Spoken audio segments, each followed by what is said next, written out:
Hi, I'm Braxton K, founder and CEO of the Patent Institute of Training.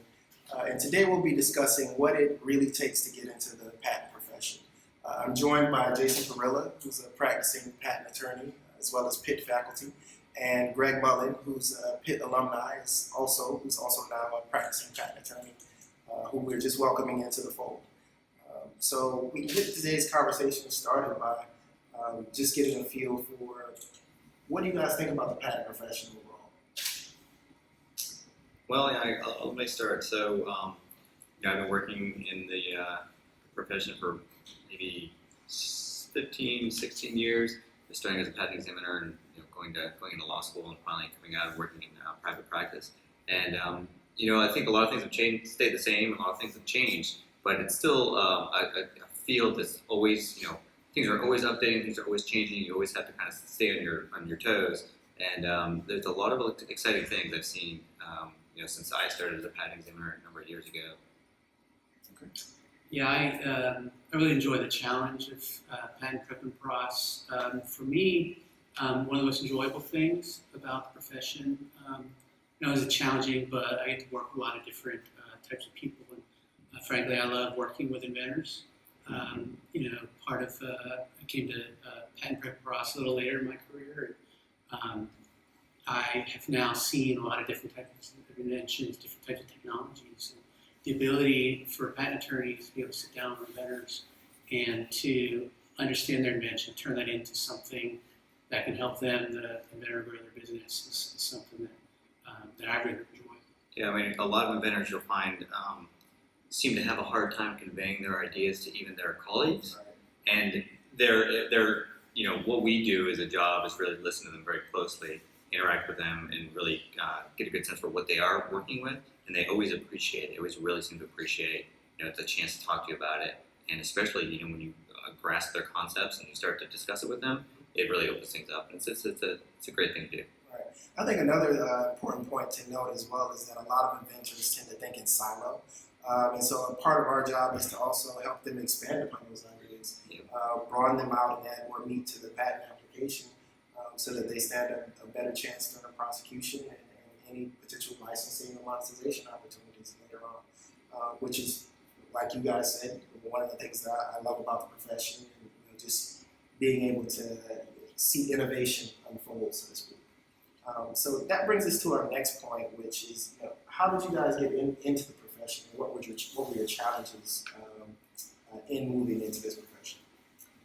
It's a little bit of a long road, really. I mean, I think as a kid, of course, I loved engineering, and so going to engineering school was an easy choice. But that's really the beginning. And so you go to engineering school, maybe work as an engineer for a little while. Once you decide you want to go into the industry, there's a lot of different ways you can do that if you want to get into the working with patents. I kind of got my feet wet working at the patent office, which was one path to take.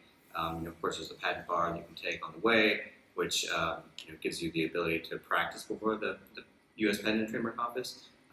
People go to law school. They get maybe a law degree, and they can be patent attorneys. So you can be a patent agent, you can be a patent attorney. Even if you aren't a patent agent, there's a lot of people that work in the industry as technical specialists. Just engineers that maybe can really do a lot of substantive work, writing patent applications, interface with other engineers. That engineering degree I think is kind of key. Whether or not it's mechanical engineering, electrical engineering, or one of the life sciences, which is a little different than engineering. But at any rate, there's a lot of different ways you can phase into it. I'm still amazed at the number of individuals I run into on a daily or a weekly basis who don't know that having a science or engineering degree is the predicate to becoming a patent practitioner. Absolutely. Right? And so depending on where you are in your life, had you known that early on, you could have made better, the route you've taken could have been more fulfilled, so to speak. So you end up with individuals who, they don't have the necessary engineering degree or a science degree that they want, but yet they want to be a patent prosecutor. If you realize that in law school, it's a little too late unless you're going to go back and pursue that degree. So that's one thing that I've noticed about individuals I run into and how they transition into the field. Greg, how would you describe your experiences of getting in this field? Yeah, similar to what Jason just said, kind of a long road, but I don't think someone transitioning into the field has to be a long road. For me, I graduated computer engineering and then worked in consulting and a number of different businesses. I think this is probably my second or third career. And what I wanted to do with this kind of pivot into working with inventors and intellectual property was find a career I could do really for the rest of my life. I think it's important throughout your life to be learning. It's something I've tried to keep doing. And when I looked at the field of law, I thought, oh, this is a really big field. I went to law school and learned different types of law. And I started to learn more about intellectual property law. I found out, well, there's different types of intellectual property: patents, copyrights, trademarks, trade secrets. And I realized that this is something I feel like I could do for the rest of my life. And I like the challenge again of continuing to learn, and that really attracted me to the patent field. Great. Well, one of the things that brings us here today is, we're all affiliated with the Patent Institute training in some shape or form. So I want to discuss, more along the lines of, what your experiences have been with the Patent Institute training. Jason, you teach with us, so what has it been like, I guess, educating up-and-coming patent practitioners and seeing their growth and development? And why is that important in this field? Yeah, well, so I've really enjoyed it a lot. I mean, I think, I always enjoyed, acting as a technical assistant in undergrad and, teaching people. I think if you have something that you're really passionate about, it's actually a lot of fun to teach people. So the course has been really great, and I think, I get a lot out of it because the students that are there, they're excited about it, and the feedback is always very positive in terms of, basically, thanks for helping me learn something new, which is great. So yeah, overall, it's been a really rewarding experience. And Greg, how about yourself? You took one of our classes prior to, I guess, fully jumping into this field. Mm-hmm. So, what were your thoughts about the curriculum and what it provided you as far as a jumping off point for, let's say, the patent profession? Yeah, I'll get into the curriculum in just a second. You hit on something that was key for me. Actually, I think one of the benefits of PIT and why I did what I did was the class let me jump in really before I was 100% committed necessarily to leaving my old field or leaving other options that I had. One of the things I found was I was able to get started learning about patent preparing and prosecution, and really try and decide, is this for me? Is this something I'd like to do for however many hours a week? And that was a very valuable experience for me to be able to do that before going out and talk to law firms, before going out and deciding maybe during law school what classes to take. So you asked about the PIT curriculum. Maybe take a half step back. Picture me thinking about getting into this profession, really not knowing a lot about patent prep and pros. Some of my concerns were really, how do I get up to speed where I can have intelligent conversations with associates and partners, people who've been in the profession for a while, and jumping into the curriculum, the PIT curriculum, the class when I took it at the time, we covered a lot of the things you'll see during your everyday work as a patent prep and pros person. So not only did it help me kind of check that box of, is this something that I would like to do day in and day out as a job, it also helped me see a lot of variety, and some of that variety is things I don't necessarily see every day working. So that was helpful. Good. So one of the things I think is important for anyone in this field to understand are the requirements and expectations set by law firms when it comes to hiring new technical specialists, new patent agents, and new associates. So what are you guys' thoughts on what those requirements are and how let's say the patent institute training has worked to prepare students to meet those requirements? Well, for sure, what law firms and people are really looking for when they're hiring new people to help them, write patent applications and have a practice for the patent and trademark office is, someone that has some measure of familiarity with any of these concepts. I mean, people don't, kind of hang around in the weeknights and weekends, looking at patents or writing patent applications. It's just not something that really people do unless you're working in the industry. So it can be difficult, like Greg was saying, to have any context to discuss these things with other people. The law firm would really just appreciate someone that has some exposure to patents and the price for the patent office. And so you can take the patent bar, you can study for the patent bar and take the patent bar, and that'll get you up to speed to some extent. But what you really haven't done is any practical work with patents at that point. And many law firms are the same way. You might take a patent law course or course on intellectual property, but most of those courses are more about just the law. But again, there's not any there's no practical application of writing a patent applications, working with inventors, responding to office actions, how you interface with the patent office, those kinds of things. So any law firms are looking for anyone that has any experience with any of that, because it's hugely beneficial, and it saves them a lot of time with training, and it at least gets you up to speed so that you can kind of have a conversation with somebody. Mm-hmm. Along those lines, talking with some people at my law school, a lot of people that we knew of that had any interest in patents post-law school, most of them had jobs. In fact, I know one during a certain period that didn't have a job. With that said, I think in the industry, the law firms are looking for some level of experience. I've seen some job postings for associates with 2 years of patent prep and process experience. And when you're thinking about getting into the field, when you're thinking about going to law school for patents, you wonder how you're going to get that experience. And I don't know to the extent that the law firms are looking for people who have no experience. So I think the question becomes how you bridge that gap.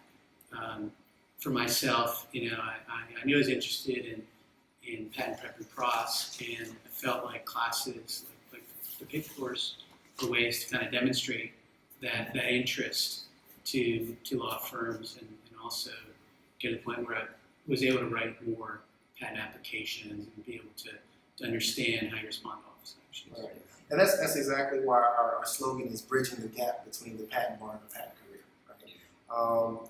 We were founded primarily to do that, to help those persons attain the experience they need to actually go out and qualify for some of these positions that require 1 to 2 years of experience. And people, like you and I, we know in this field there's a huge catch-22. It's law firms require experience, but how do you gain that experience if you haven't worked in a law firm, right? And honestly, a lot of the law schools fail to provide those experiences as well. And so what happens is you have a lot of people, I have an engineering degree, I'm interested in patent law, let me go run in, go to law school and get that education I need to apply for a job, not realizing that the majority of law schools don't focus on patent law. And very few of them have practical patent prep and process clinics and things of that nature. But those that do, they have a better output or hiring ratio for students going through those programs. And those are, what we try to do here is to mimic, as you guys know, kind of day-to-day law firm practice. What you're going to be expected to do, what you're going to be expected to know. We want you to be doing the thing as a student of PIT. We want you to be doing what we're doing currently as practitioners. Right? And so I think that's where a lot of the educational systems from a legal perspective kind of falter right now. And I understand it to a certain degree because the majority of persons going to law school aren't going for patent law because they don't have an engineering or science degree. Yeah, that's true. And so as a law school, why are you going to devote so much money and time and effort in building up an IP or patent program when maybe 5% of your students are even qualified for that program? Whereas for us, that's our niche. We focus on intellectual property and training those to get in this field, and that's our number one goal. So I think you guys' input has been very valuable. Jason, we're receiving positive responses from students on your performance as a faculty member. Greg, we've received positive responses from your hiring partners and persons at your firm about how they were impressed with your level of knowledge walking in the door, and so forth.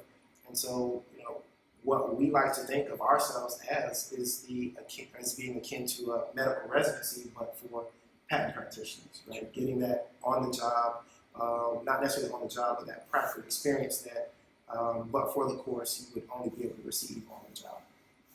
Yeah, I mean, the course also really gives you, really what Greg was talking about before is that like interim segue, ability to get to know something, right? To get to know about patents, get to know about patent prep and cross. And I think the students that I'm working with are really enjoying themselves, and I think it's something that they're interested in. But there could be some that get a chance to try it and think, well, maybe this isn't for me. But again, there's only so many ways to find out, right? Law school even isn't going to help you because you're not doing these practical, these practical exercises. So again, you're not really going to find out. But you haven't shelled out, $100+ grand to go to law school to find out you don't want to practice patent law. Right? Yeah, exactly. So yeah. Did you have any further thoughts on that, Greg? Or? It's maybe there's a question or something we could dig into a little bit more. We've been talking about law school, but law school takes 3 years. Law school is the right path for me. Maybe you could also, one of you could talk about the path without law school through PIT. Specifically, you and I have had conversations about, Jason, writing applications and how much time that can take, and how people with different skill sets can write applications just as effectively as law students. So I think it'd be helpful if people understand the time commitment for PIT and just compare that to law school. Yeah, I mean, so I think that, anyone can write a patent application. I think what really it is that anyone, anyone can become good at writing patent applications, and I think engineers in particular that can interface with inventors and understand what these inventors are. All these people can become very good at writing patent applications through practice. And there's no one that got to be good at writing a patent application through sheer talent that I've really ever met. So it's something that you work with over time. And this is really what the course is mostly focused on, is working with writing styles, refining your writing style, and getting it on deck with the way the patent applications are written.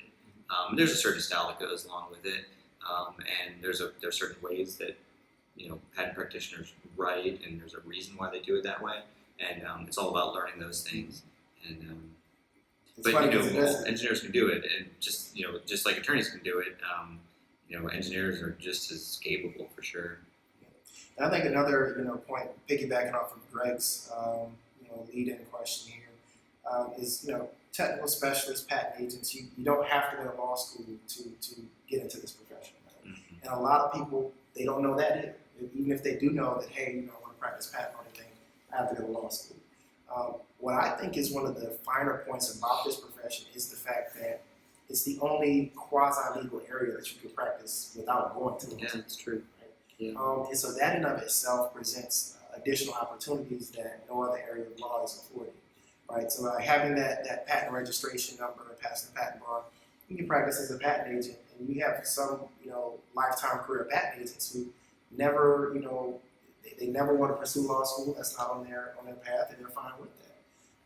And even before that, you can practice as a technical specialist without going to law school. You just get hired by a firm, and essentially you ghostwrite applications, but you're doing the exact same thing that I'm essentially doing as a patent prosecution attorney. Sure. So what I tell people is, the path of least resistance, if you are interested in this field, is to get your practical experience. Let us educate you.